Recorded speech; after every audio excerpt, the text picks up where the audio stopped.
Any person may become great. There is a principle of power in every person. By the intelligent use and direction of this principle, man can develop his own mental faculties. Man has an inherent power by which he may grow in whatsoever direction he pleases, and there does not appear to be any limit to the possibilities of his growth.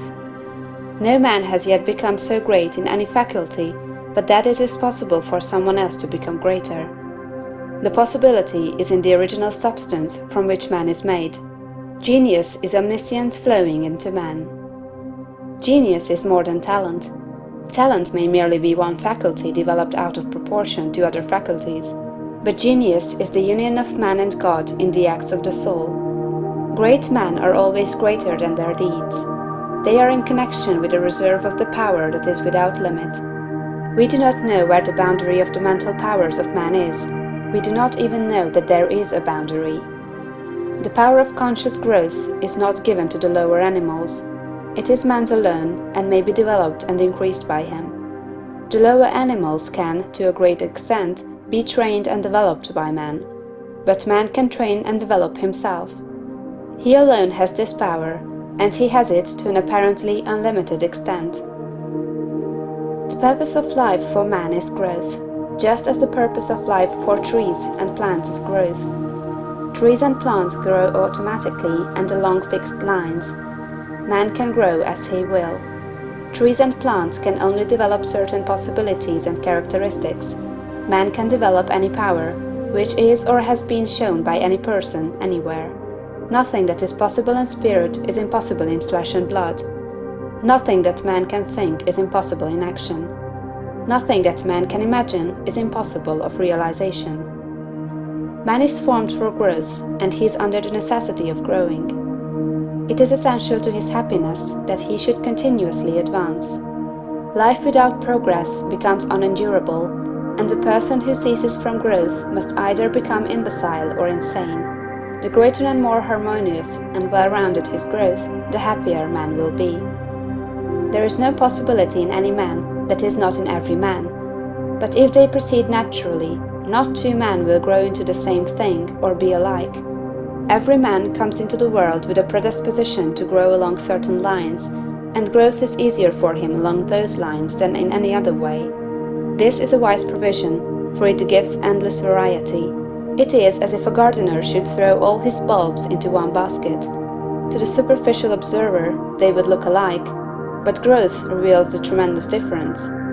So of men and women, they are like a basket of bulbs. One may be a rose and add brightness and color to some dark corner of the world.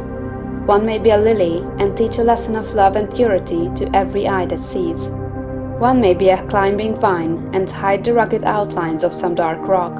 One may be a great oak among whose boughs the birds shall nest and sing, and beneath whose shade the flocks shall rest at noon, but everyone will be something worthwhile, something rare, something perfect.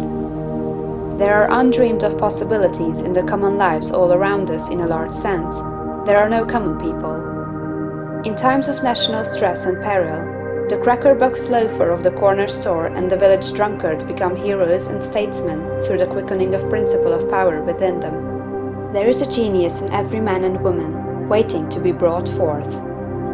Every village has its great man or woman, someone to whom all go for advice in time of trouble, someone who is instinctively recognized as being great in wisdom and insight. To such a one, the minds of the whole community turn in times of local crisis. He is tacitly recognized as being great. He does small things in a great way. He could do great things as well, if he did but undertake them. So can any man. So can you. The principle of power gives us just what we ask of it. If we only undertake little things, it only gives us power for little things. But if we try to do great things in a great way, it gives us all the power there is. But beware of undertaking great things in a small way.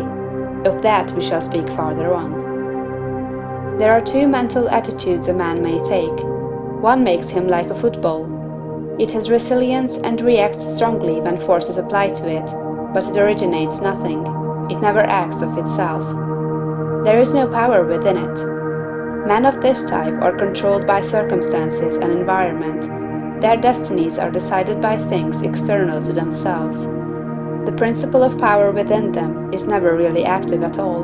They never speak or act from within. The other attitude makes man like a flowing spring. Power comes out from the center of him. He has within him a well of water springing up into everlasting life.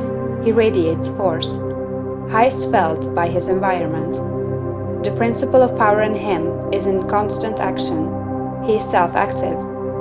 He hath life in himself. No greater good can come to any man or woman than to become self-active.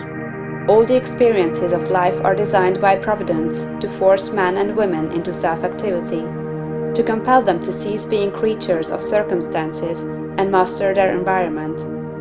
In his lowest stage, man is the child of chance and circumstance and the slave of fear. His acts are all reactions resulting from the impingement upon him of forces in his environment. He acts only as he is acted upon, he originates nothing. But the lowest savage has within him a principle of power sufficient to master all that he fears. And if he learns this and becomes self-active, he becomes as one of the gods. The awakening of the principle of power in man is the real conversion, the passing from death to life. It is when the dead hear the voice of the Son of Man and come forth and live. It is the resurrection and the life. When it is awakened, man becomes a son of the highest, and all power is given to him in heaven and on earth. Nothing was ever in any man that is not in you. No man ever made more spiritual or mental power than you can attain, or did greater things than you can accomplish. You can become what you want to be.